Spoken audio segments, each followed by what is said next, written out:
Era uma quinta-feira abafada, quando o caminhoneiro Antônio recebeu a ligação confirmando a entrega antecipada da carga. Com um sorriso cansado, ele desligou o celular e pensou: é hoje que chego em casa mais cedo e pego meus moleques de surpresa. Na boleia do seu caminhão velho, apelidado carinhosamente de Brutão, Antônio acelerou de volta para casa, sem imaginar que aquela viagem guardava um reencontro amargo. Antônio era um homem simples, de fala mansa, jeito sereno, mãos calejadas e alma boa. Desde que perdeu a esposa num acidente trágico, ele criou sozinho os 2 filhos, Mateus, de 9 anos, e Gabriel, de 6. Por anos, seu coração esteve fechado para o amor, focado apenas em trabalhar, colocar comida na mesa e cuidar dos pequenos, até que apareceu Vanessa, uma mulher mais jovem, bonita, cheia de charme e promessas de felicidade. Parecia ter saído de um sonho. Vanessa surgiu na vida de Antônio como uma brisa suave num dia quente. Se conheceram por acaso num posto de gasolina de beira de estrada. Ela vendia doces artesanais ali perto e quando ele comprou um brigadeiro, ela deu um sorriso que ele nunca esqueceu. Em poucos meses, estavam juntos. Ela se mudou para a casa dele, alegando que não tinha família, que precisava recomeçar a vida. Antônio, carente e esperançoso, acreditou em cada palavra. No início, tudo parecia perfeito. Ela se mostrava gentil, prestativa e até carinhosa com os meninos.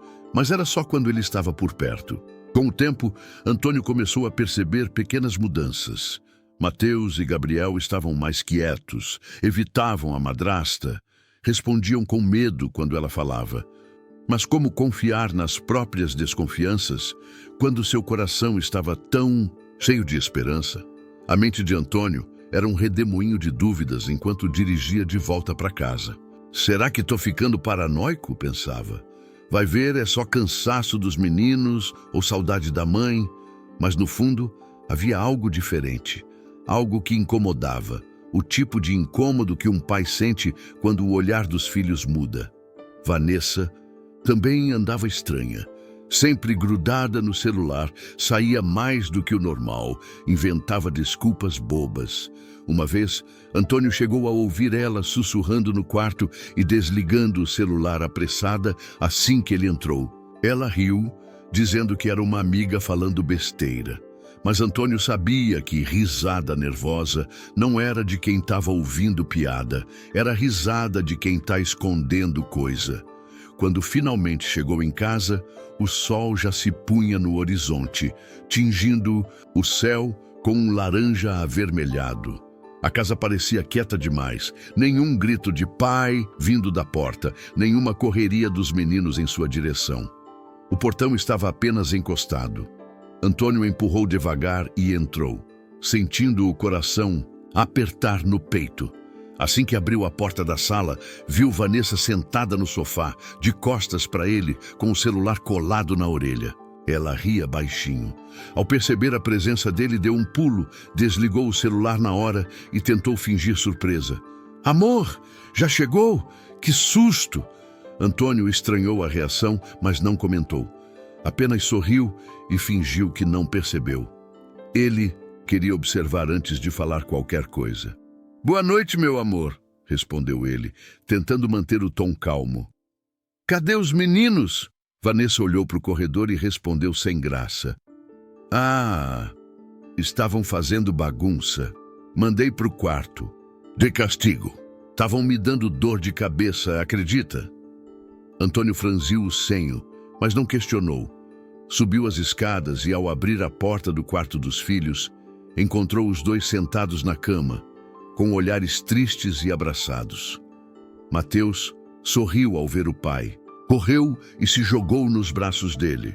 Gabriel, mais tímido, veio logo atrás. Pai, você voltou! Antônio se ajoelhou e abraçou os 2 com força. Voltei, meus campeões. Que história é essa de castigo?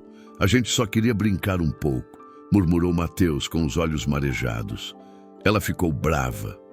Gabriel balançou a cabeça em silêncio, como se tivesse medo de falar. Antônio sentiu uma pontada no peito. Algo estava errado, muito errado. Naquela noite, Antônio mal dormiu. Deitou na cama ao lado de Vanessa, que já havia adormecido rápido demais, como quem não tem peso na consciência. Mas ele não conseguiu pregar o olho. A mente dele não parava de rodar. O comportamento dos filhos, o nervosismo de Vanessa, as risadas escondidas no celular. Pela manhã, bem cedo, enquanto ela ainda dormia, ele se levantou devagar e pegou o celular dela que estava carregando na mesinha. As mãos tremiam. Eu nunca mexi em celular de mulher, mas se tem algo errado, preciso saber, pensou. O coração batia forte no peito, quase pulando pela garganta. Digitou o padrão de desbloqueio que ele havia decorado sem querer semanas atrás, e a tela se iluminou. O que ele viu ali mudaria tudo. Conversas com emojis de coração, mensagens como "tô morrendo de saudade, gato", fotos e áudios. Um tal de Paulo era mais presente na vida de Vanessa do que ele imaginava. O pior não foi só isso. Havia também áudios de Vanessa reclamando dos filhos. "Essas duas pestes me tiram do sério", dizia ela em um deles. "Só falta ele sair de vez para eu mandar esses moleques para casa da avó, sei lá. Me atrapalham o dia todo." Antônio sentiu o estômago embrulhar. Aquilo era mais do que traição, era crueldade com os próprios filhos. Ele largou o celular na mesa, se sentou na beirada da cama e chorou em silêncio. Não era só a decepção amorosa, era o sentimento de culpa por ter colocado uma cobra dentro de casa. Uma mulher que machucava quem ele mais amava. Ao levantar, Vanessa percebeu a expressão dele. "Amor, tá tudo bem?" Antônio não respondeu. Pegou o celular e mostrou a tela com uma das conversas abertas. Vanessa empalideceu. O que você está fazendo no meu celular?" "Eu que pergunto o que você está fazendo com esse tal de Paulo. E mais, o que você anda fazendo com meus filhos quando eu tô na estrada?" Ela tentou inventar. Disse que era só amizade, que estava desabafando, que exagerou nas palavras. Mas Antônio não ouviu. O sangue dele já havia fervido. "Você vai embora da minha casa hoje, e se tentar se aproximar dos meus filhos de novo, eu mesmo faço questão de te denunciar. Vai embora. E não olha para trás." Vanessa gritou, chorou, implorou, mas ele não voltou atrás. Pegou as malas dela e jogou na varanda. Mateus e Gabriel assistiram tudo em silêncio. Quando ela saiu, os dois respiraram aliviados. E foi nesse instante que Antônio teve certeza de que havia feito a escolha certa. O silêncio que tomou conta da casa após a saída de Vanessa era tão profundo que dava para ouvir até o tic-tac do relógio da cozinha. Antônio sentou-se na cadeira de balanço da varanda, aquela que herdou do pai, e ficou olhando para o portão fechado. Não tinha ódio no olhar, tinha dor, uma dor pesada, daquelas que não dá para chorar de uma vez só. Era o tipo de ferida que vai vazando aos poucos, cada vez que a lembrança de uma mentira surge na mente. Atrás dele, Mateus e Gabriel, ainda em silêncio, observavam o pai. Os dois não sabiam se podiam se aproximar, se deviam falar alguma coisa. Até que Mateus deu um passo à frente com os olhos tímidos. "Pai, ela não vai voltar mais, né?" Antônio olhou para o filho com os olhos marejados e balançou a cabeça. "Não, meu filho, nunca mais." Naquela noite, Antônio não dormiu no quarto. Preferiu se deitar no sofá da sala, com os meninos ao lado, pegaram cobertores, montaram um acampamento improvisado e ficaram juntos ali, conversando em voz baixa até o sono chegar. Mateus contou que Vanessa gritava com eles, chamava de trastes, e que uma vez chegou a trancar Gabriel no banheiro por quase 1 hora só porque derrubou leite no chão. Gabriel confirmou com um aceno, baixando os olhos, como se ainda se sentisse culpado. Antônio apertou os filhos contra o peito.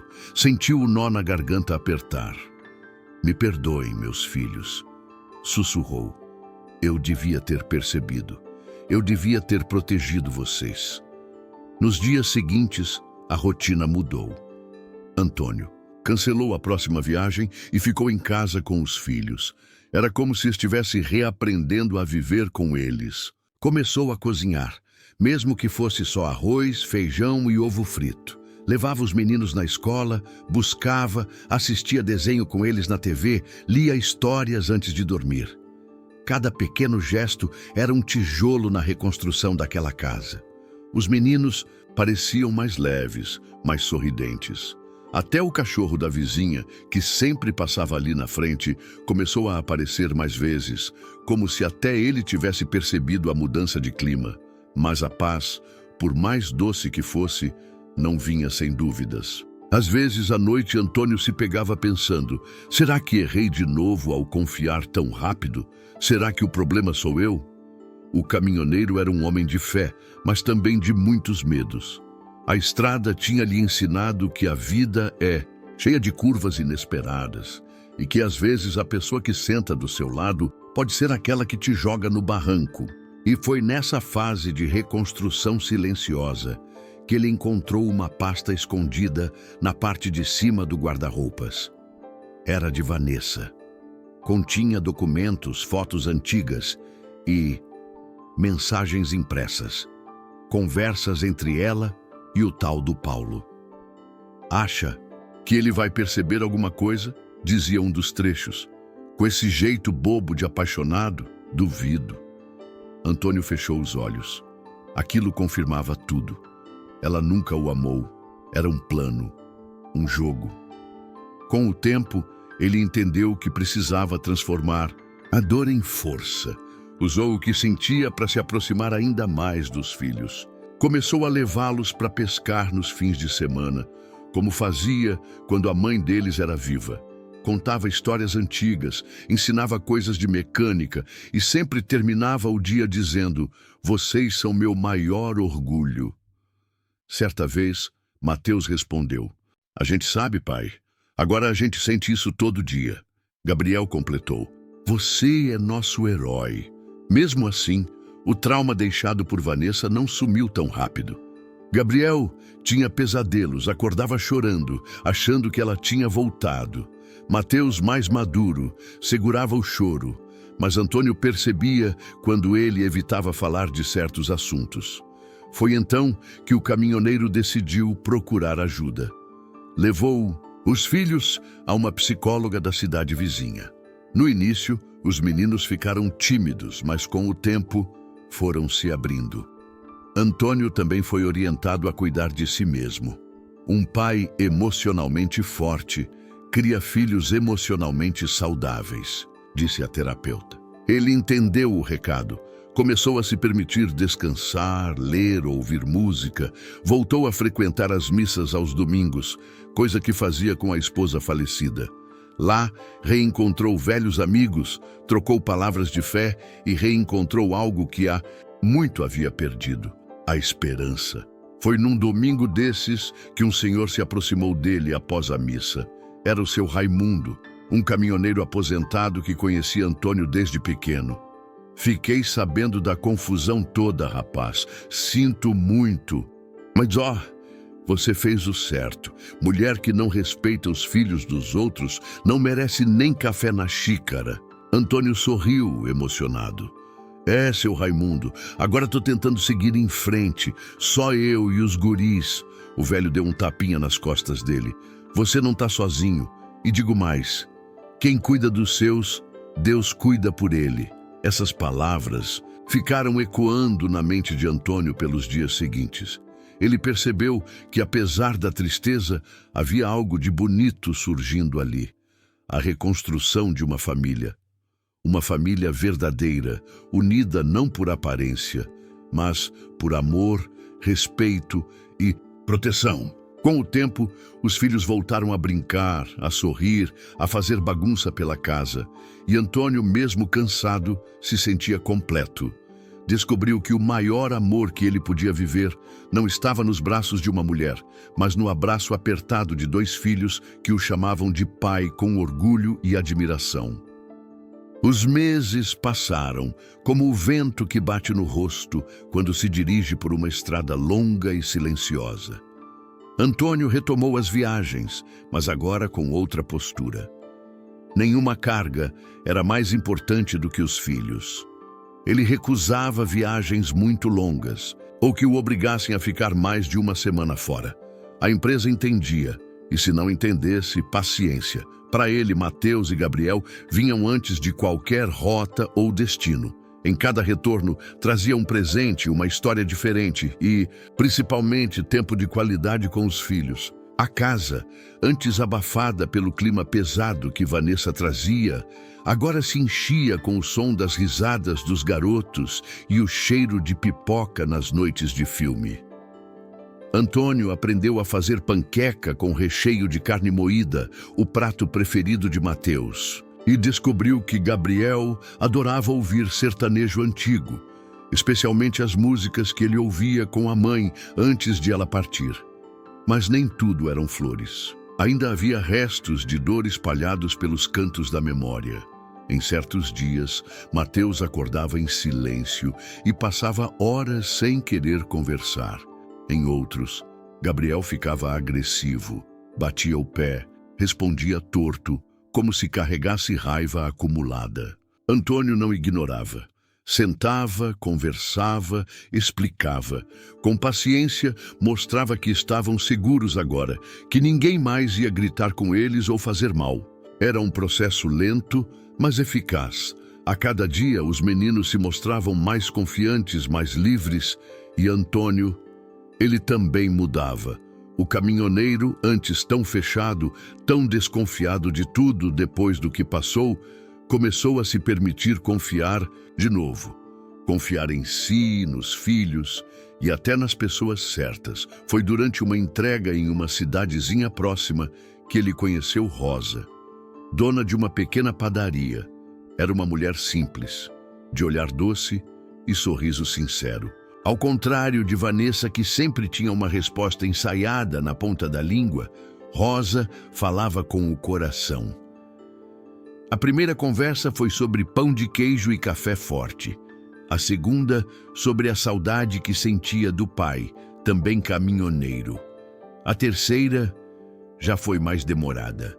Rosa ouviu a história de Antônio com atenção, sem julgar, apenas escutando, com os olhos marejados e mãos apertadas sobre o balcão. Eu cresci com um pai na estrada. Sei como é. Sei o quanto é difícil confiar quando já se sofreu tanto. Mas também sei que amor de verdade não faz barulho. Ele acolhe, ele cuida. Antônio não sabia se aquilo era o início de algo ou apenas um reencontro com a humanidade. Mas deixou o número anotado num guardanapo e prometeu voltar. E voltou. Uma vez por semana, às vezes só para tomar café. Outras para conversar sobre a vida. Nunca apresentou Rosa aos filhos. Não queria confundir as coisas. Ainda era cedo. Demais. Mas algo nele mudava a cada encontro. Rosa era gentil, mas firme. Independente, mas acolhedora. E ele começou a perceber que talvez, só talvez, ainda fosse possível ser feliz ao lado de alguém. Desde que essa pessoa entendesse o pacote completo. Ele e os filhos inseparáveis. Enquanto isso, Mateus foi se aproximando de um colega novo na escola. Pedro era órfão de mãe e vivia com o avô, um senhor de bengala e voz grossa. Antônio conheceu o velho João numa reunião escolar e logo simpatizou com ele. Começaram a trocar figurinhas de caminhão, histórias de estrada e até receitas de café coado.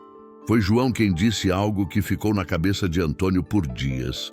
A gente só aprende a ser forte quando é obrigado.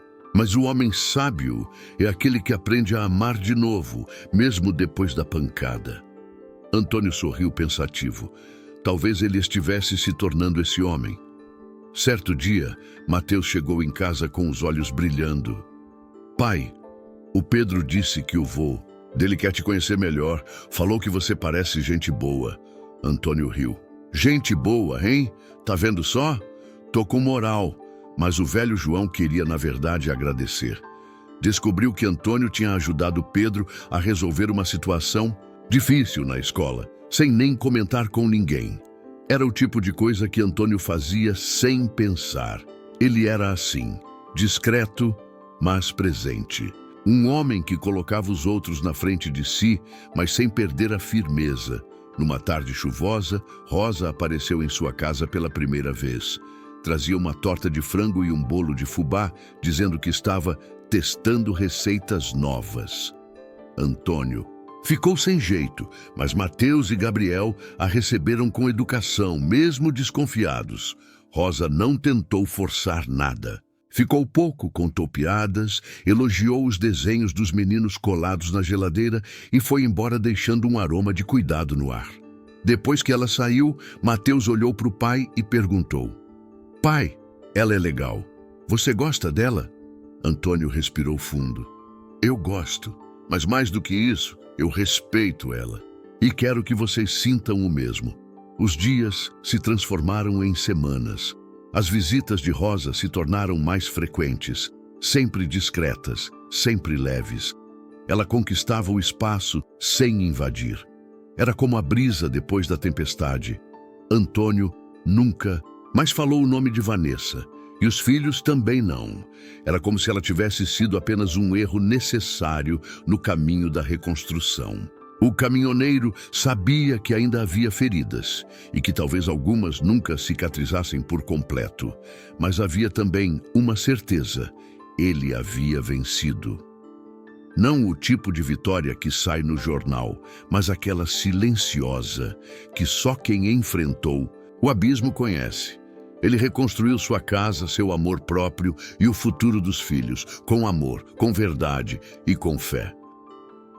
Chegou o tempo em que o passado já não tinha mais força dentro daquela casa. Vanessa virou uma lembrança distante, quase sem rosto. Um vulto do que um dia foi um erro que ensinou. Antônio, Mateus e Gabriel agora viviam em um lar de verdade, onde o silêncio era confortável, a risada era livre e a rotina, mesmo simples, era um presente. A casa foi ganhando cores aos poucos. Rosa, com todo o seu jeitinho calmo, ajudou Antônio a pintar o quarto dos meninos com tons mais vivos, pendurar quadros de bichos, colocar prateleiras para os brinquedos. Não era apenas uma mudança estética, era simbólica. Era como se cada parede dissesse: aqui tem amor, aqui tem cuidado. E os garotos pareciam outros. Gabriel ria com facilidade, fazia piada o tempo todo. Mateus desenvolveu gosto pela leitura e começou até a escrever pequenas histórias num caderno que ganhou do pai. Foi numa dessas tardes de calmaria que Antônio decidiu fazer algo que há muito tempo adiava. Pegou o velho celular de Vanessa, que ainda estava guardado, e formatou. Depois tirou da gaveta todas as lembranças dela, fotos, bilhetes, objetos, colocou tudo numa caixa. Não por raiva, mas por fim. Enterrou a caixa no fundo do quintal, perto de uma árvore que ele mesmo plantou quando Gabriel nasceu. Aquilo não era um enterro de ódio, mas de libertação. A vida precisava seguir em frente e ele precisava estar inteiro para os filhos e, quem sabe, para um novo amor. Quando voltou para dentro de casa, Rosa estava ajudando Gabriel a fazer um bolo de chocolate. E Mateus, no sofá, lia em voz alta um conto que ele mesmo havia escrito. Antônio sentou-se, observando aquela cena simples, mas cheia de sentido. Ali, naquela sala iluminada por luz natural e cheirando a bolo, ele entendeu. Aquilo era felicidade. A vida não parou de trazer desafios. Antônio teve problemas com o caminhão, precisou de dinheiro emprestado, teve que remarcar viagens. Mas nada disso o abalava como antes. Ele tinha em quem se apoiar. A comunidade local também passou a enxergá-lo com outros olhos. O homem que fora enganado agora era respeitado. Ganhou até homenagem na escola dos meninos como pai do ano, por ser exemplo de superação. Rosa assistia tudo de longe, sempre com aquele olhar discreto de quem não precisava de palco para amar. E foi numa noite especial, depois de um jantar simples com arroz, frango assado e suco de caju, que Antônio tomou coragem. A mesa estava cheia de risos, Gabriel sujo de chocolate e Mateus contando piadas ruins que faziam todos rirem mesmo assim. Antônio limpou a garganta e olhou para os dois filhos. Guris, eu queria perguntar uma coisa para vocês. Os dois ficaram atentos. O que foi, pai? Perguntou Mateus. Antônio segurou a mão de Rosa e com voz firme, mas embargada, disse: o que vocês achariam se a Rosa viesse morar aqui com a gente? Não como visita, mas como parte da família. O silêncio durou alguns segundos. Gabriel olhou para Rosa, depois para o pai, e abriu um sorriso. Ela faz o melhor bolo de cenoura que eu já comi. Pode. Mateus, mais sério, olhou nos olhos de Rosa. Você nunca vai gritar com a gente? Rosa sorriu, se aproximou e respondeu com doçura. Nunca. E se algum dia eu errar, vou pedir perdão, tá bem? Mateus balançou a cabeça, sorriu e disse: então pode, a gente confia em você. Naquela noite, Antônio não chorou, mas por dentro sentiu como se tivesse vencido a maior das batalhas. Não contra Vanessa, nem contra a dor, mas contra o medo de não conseguir recomeçar. Ele havia conseguido algo muito maior do que amor. Reconstruiu a confiança dos filhos. Reconstruiu a própria vida. Rosa foi morar com eles alguns meses depois, sem pressa, sem pressão. Virou uma mãe de coração para os meninos, companheira de estrada e de alma para Antônio. E a vida, essa estrada tão imprevisível, finalmente parecia seguir por uma rota segura e cheia de luz. Anos mais tarde, Mateus foi o primeiro da família a cursar uma universidade. Escolheu letras. Disse que queria escrever histórias que ajudassem outras crianças a entender que nem todo lar começa certo, mas todo lar pode ser consertado. Gabriel virou técnico em eletrônica e montou uma pequena oficina no quintal de casa. Rosa, com apoio de Antônio, abriu uma nova padaria na cidade, famosa pelas receitas e pela gentileza no atendimento. E Antônio? Bem, ele seguiu na estrada. Mas agora cada retorno era um reencontro com o amor. E toda vez que parava o caminhão em frente ao portão de casa, via seus três amores ali, esperando com os braços abertos. Porque, no fim das contas, a maior viagem que ele já fez foi dentro do próprio peito.